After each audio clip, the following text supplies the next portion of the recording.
நிச்சயமாக தோழா. இது ஒரு புதிய ஆன்மீக பயணம். பகுதி 1.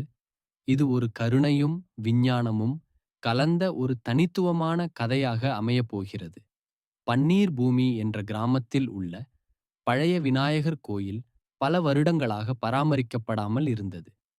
மக்கள் நம்பிக்கையை இழந்து விட்டார்கள். கோயில் ஒழிந்திருச்சு, சாமியும் கோபமா இருக்காரே என்று சொல்லிக் கொள்வதோடு அந்த கோயிலை தவிர்த்து விட்டார்கள். ஆனால் அந்த கிராமத்தில் இருந்த சாமியப்பன் ஆசை என்ற முதியவர் மட்டும் ஒவ்வொரு சதுர்த்தியிலும் அந்த கோயிலுக்கு வந்து தூசி தெளித்து மலர் வைத்து விநாயகரிடம் பேசிக்கொண்டே இருந்தார். அந்த நாள் விநாயகர் சதுர்த்தி.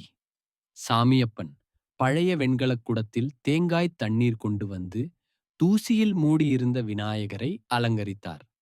அவர் கண்களில் ஒரு சொந்தம், ஒரு பரிவு.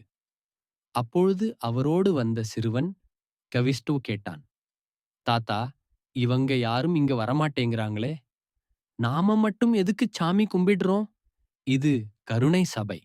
இது ஒரு பக்தியின் சத்தம் மட்டுமல்ல, இது ஒரு ஹிருதயத்தின் ஒலி. அந்த இரவு கோயிலில் தீபங்கள் எரிந்து கொண்டிருந்தன. விசேஷமாக சில பசுமை தாமரைகளும் பூத்திருந்தன. அது விநாயகரின் ஆசீர்வாதம் போல.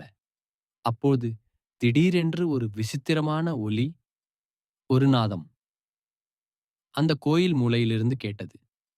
கவி பயந்து சாமியப்பனை பார்த்தான். அவர் வெகு அமைதியாக கூறினார், அவன் வந்துட்டாரு. இப்போது இந்த கோயிலில் நடந்தது கருணையின் அழைப்பு.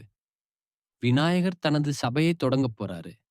இனி இந்த உலகமே காணப்போகுது ஒரு விசித்திரமான அருளின் தொடக்கம். தொடரும். பகுதி 2. அருளின் அடையாளம். இது ஒரு சாதாரண விநாயகர் கதையல்ல தோழா. இது கணபதியின் கருணை சபை. இங்கு ஒவ்வொரு பக்தருக்கும் ஒரு அருள் கதையாக பிறக்கப் போகுது. நீங்க விருப்பப்பட்டீங்கன்னா அடுத்த பாகம் உடனே வர தயாரா இருக்கு. சொல்லுங்க, தொடரலாமா? டபுள் ஆஸ்டரிஸ்க்.